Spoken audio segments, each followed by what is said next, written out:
Hello అండి, welcome back to my channel. So ఈరోజు video వచ్చేసి పాండిచ్చేరిలో ఉన్నటువంటి పీవై బోట్స్ అడ్వెంచర్ దగ్గర బోట్ దగ్గర మేమైతే ఇప్పుడు అక్కడికి వెళ్తున్నాము.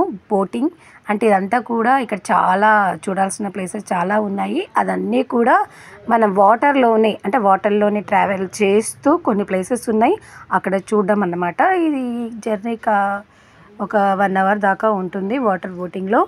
అండ్ మేమైతే రెడీ అయిపోతున్నాము వెళ్ళడానికి.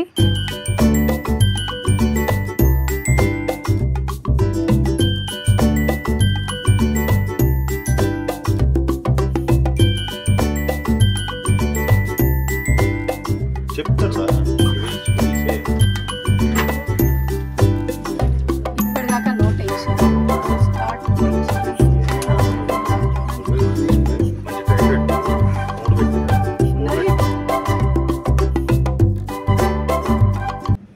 వావ్, చాలా బాగుంది. అంటే స్టార్టింగ్ కొంచెం భయం వేసింది అనిపించింది, కానీ మూవ్ అవుతుంటే అసలు నిజంగా అమేజింగ్ అనమాట, చెప్పలేం మాటల్లో. చాలామంది అంటుంటారు వెళ్ళకముందు ఒక్కసారి వెళ్ళాలి, ఎక్స్పీరియన్స్ చేస్తేనే బాగుంటుంది, మాటల్లో చెప్పలేమని. నిజంగా కూడా మనం మాటల్లో చెప్పలేమండి, అది ఎక్స్పీరియన్స్ చేస్తూనే బాగుంటుంది. అది ఆ హ్యాపీనెస్ అనేది మనం అక్కడికి వెళ్ళి ఆ హ్యాపీనెస్ని చూడాలి అంటే మనం ఒక్కసారి పాండిచ్చేరికి వచ్చి ఎక్స్పీరియన్స్ చేయాల్సిందే. అండ్ ఇక్కడ చూసారు కదా, మన ఫస్ట్ ప్లేస్ వచ్చేసి ఫిషింగ్ హార్బర్ అనమాట. మనం ఇక్కడికి ఫస్ట్ వచ్చేసాము. వాటర్లో కొన్ని ప్లేసెస్ చూపిస్తారు, అందులో ఫస్ట్ వన్ ఇవన్నమాట. చూసారు కదా, మన ఈ బోటింగ్ మొత్తం కూడా ఫిషెస్ పట్టుకొని వస్తారు.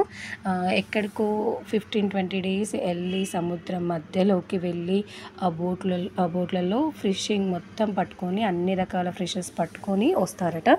అండ్ దాని పక్కన చూసారు కదా, ఇండియన్ ఫ్లాగ్స్ కూడా ఉన్నాయి ఆ బోట్స్ మీద.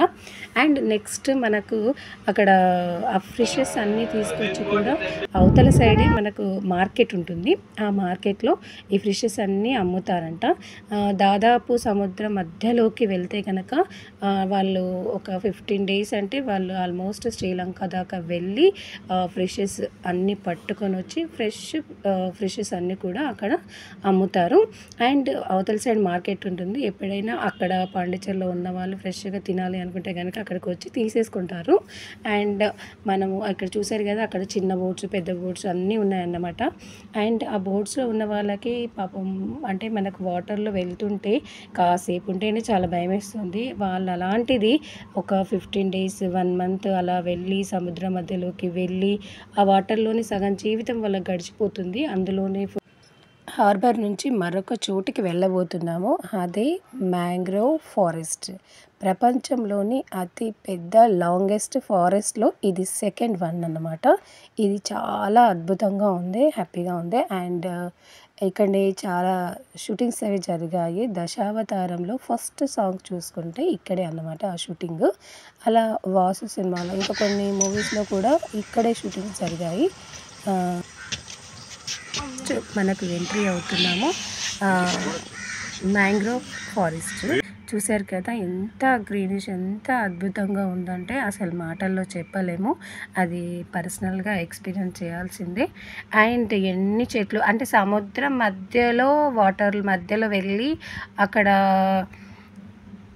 అన్నీ కూడా ఆ గ్రీనిష్ చూస్తుంటే ఆ వాటర్లో అసలు ఎంత హ్యాపీగా అనిపిస్తుందో, ఎంత బాగుందో. అసలు మొత్తం గ్రీనరీ చెట్లు ఇవన్నీ కూడా వాటర్లో ఉన్నాయి. అసలు అవి ఏం పాడవకుండా గ్రీన్గా నిండుగా చెట్లన్నీ ఎంత భలే బ్యూటిఫుల్గా ఉన్నాయండి. ఓకే, ఇక్కడ నుంచి చూసుకోవచ్చు మనము. అండ్ మనము ఇప్పుడు మధ్యలో చూసారు కదా, పక్కన బోట్లో ఉన్న వాళ్ళు ఇటు సైడ్ బోట్లో వెళ్తుంటారు. సైడ్కి మధ్యలో గ్రీనరీ ఉంటుంది. ఈ బోటు ఆ బోటుకి కలిసి వెళ్ళడము. ఇక్కడ కూడా పక్కగా ఒక సీనరీ ఉంటుంది.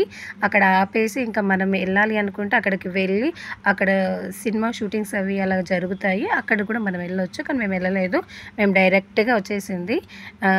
సన్సెట్ అవుతుంటే కూడా చాలా బాగుంటుంది. సన్ డౌన్ అవుతున్నా కొద్దీ ఇంకా ప్రకృతిలో అందం పెరిగి పోతూ ఉంటుంది. అండ్ కరెక్ట్ టైం ఇది మేము చూడాల్సిన టైం ఇది మార్నింగ్ 9-10 నుంచి స్టార్ట్ అవుతుంది, 5 వరకు ఉంటుందన్నమాట దీని టైమింగ్స్. అండ్ మనకు అంటే పర్సనల్‌గా బోట్స్ అవి ఉంటాయి.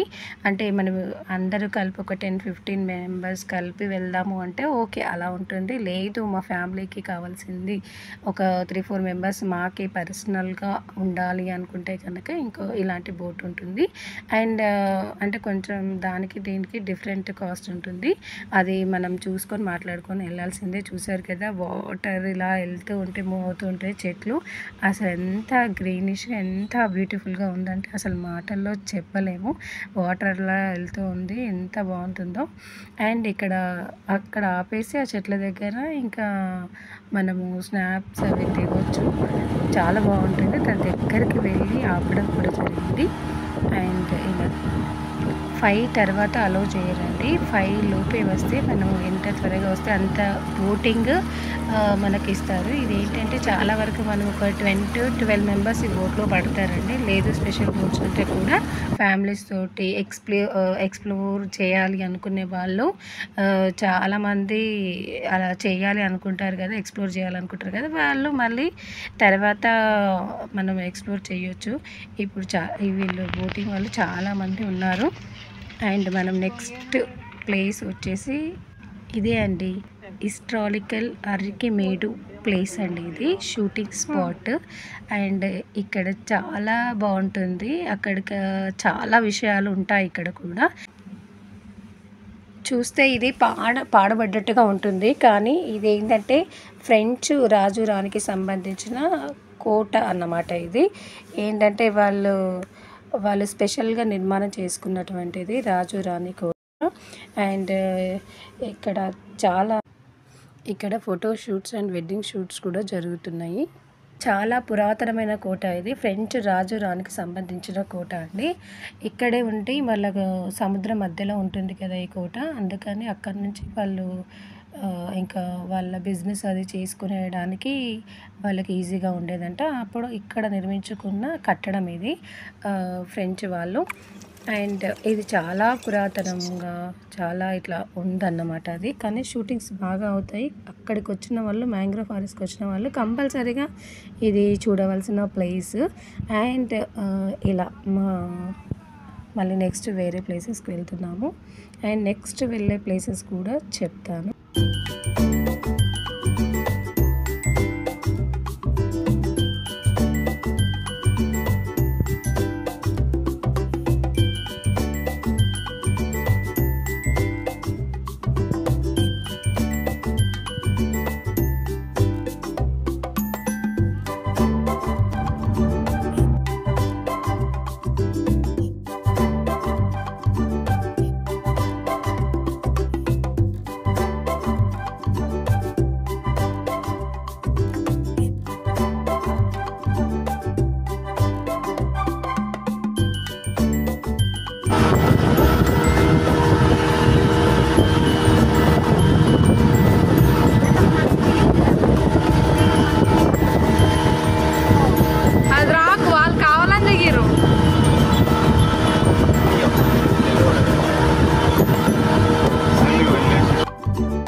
చూసారు కదా మధ్యలోకి అక్కడ సైడ్కి చూసారు ఇందాకే కిందికి దిగి ఫ్రెషర్స్ కూడా పడుతున్నారు. తర్వాత మనం ఇదంతా బ్యాక్ వాటర్ అనమాట. కొంచెం ముందుకెళ్తే ఏమవుతుందంటే సముద్రము ఫుల్ అసలు వాటర్ ఎన్ని అలలు వస్తున్నాయో. ఇక్కడికి వెళ్ళిన తర్వాత ఇంకా అన్నీ కూడా అంటే కంపల్సరీ లైఫ్ జాకెట్ కంపల్సరీ వేసుకోవాల్సిందే. కంపల్సరీ అందరూ వేసుకుంటారు. వేసుకొని అంటే ఎంతకైనా సెక్యూరిటీ కదా అది ఉంటే. మనకు ఈత వచ్చినా రాకపోయినా ఏ దానికైనా మనం ఆ లైఫ్ జాకెట్ అనేది కంపల్సరీ అనమాట వేసుకొని వెళ్ళాలి. ఇవన్నీ కూడా రాక్స్ అన్నమాట. అంటే అక్కడ వేవ్ ఉంటుంది. నడుచుకుంటూ వెళ్తూ ఇక్కడ చూడొచ్చు అనమాట. పుదుచ్చేరిలో అంటే పాండిచ్చేరిలో రాక్ బీచ్ చాలా ఫేమస్ ఇక్కడ. ఇలాంటి రాళ్ళే దాదాపు రంగులు కూడా చూసారు కదా పూర్తిగా నలుపు రంగులో ఉంటాయి. వాటిపైన నాచు అలాంటివి ఏమి ఉండదు. నీట్గా అవన్నీ నీట్గా ఉంటాయి. బ్లాక్ ఉంటాయి. పెద్ద పెద్ద స్టోన్స్ ఉంటాయి. అవి ఎలా ఉంటాయంటే పెద్దగా ఎవరో పేర్చినట్టుగా ఉంటాయి. కానీ అది సహజంగా ఏర్పడినవి. కాకపోతే ఎవరైనా ఫామ్ చేశారేమో అన్నట్టుగా ఉంటుంది. అయినా అది చాలా బ్యూటిఫుల్గా ఉంటుంది. దాన్ని రాక్ బీచ్ అంటారు. ఇదంతా చూసారు కదా. అండ్ ఇక్కడ ఒక రకమైన స్టోన్స్ ఉంటాయి రాక్ బీచ్ దగ్గర. ఇది ఆ సైడ్ ఆపోజిట్ ఇక్కడ కూడా ఒక రకమైన బీచ్ అది స్టోన్స్ అవి ఉన్నాయి. మనం మెరైన్ డ్రైవ్లో చూస్తాం, ఇది ముంబైలో సేమ్ అలాంటి స్టోన్స్ ఉన్నాయి అన్నమాట. ఇక్కడికి రాగానే ఈవినింగ్ చాలా అలలైతే వస్తున్నాయి. అండ్ అలలు ఎక్కువైనా కొద్దీ ఇంకా ఇదవుతుంది కాబట్టి మనం రిటర్న్ అవుతున్నాము. ఇక్కడికి వచ్చేసామంటే మనం ఇంకా రిటర్న్ అవుతున్నాము. అది తెలియక మా బోట్ డ్రైవర్ ఏం చేశాడంటే ఇంకా కిందికి పైకి అలలు వస్తున్నా కొద్దీ, అలలు ఎక్కువ అవుతున్నా కొద్దీ ఆయన కొంచెం భయపెట్టించాడు అన్నమాట. సో అది చాలా భయం వేసింది. అసలు వన్ సైడే పంపడం అలాంటివి చేశాడు. ఇదంతా కూడా సముద్రమే. అటు సైడ్ అవతల వైపు నుంచి కూడా వచ్చి ఆ సముద్రంలో కూడా ఎంజాయ్ చేస్తారు. ఇదంతా కూడా వాటర్ మిషనింగ్ ఏంటంటే చిప్స్ ప్యాకెట్స్ అవన్నీ కూడా పడేస్తారు కదా.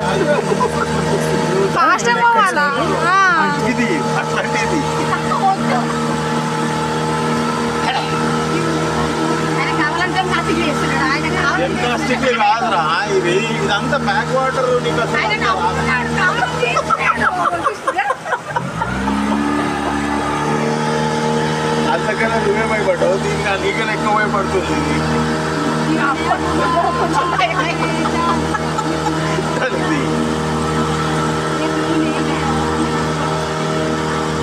ఫాస్ట్ చేయాలా ఆయన కావాలంటే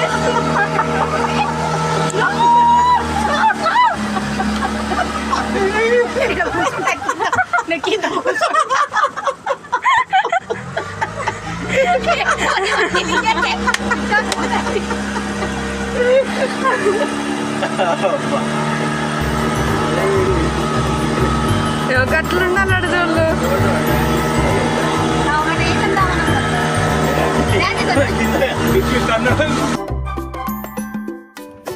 నేను చెప్పాను కదా ఇంకా 1 అవర్ అవుతుంది బోటింగ్ అనేసి. మీకు మధ్య మధ్యలో కొంచెం స్లో చేసి ఆపేసుకొని ఇంకా నేను అవన్నీ కూడా షూట్ చేసుకున్నాను. కరెక్ట్ 1 అవర్ అయిపోయిందనమాట. సో మనకి ఈ బోట్లో ప్రతి పర్సన్కి ఇంత అని చార్జ్ చేస్తారు. పర్సనల్గా బోటింగ్ చేయాలి అనుకుంటే అది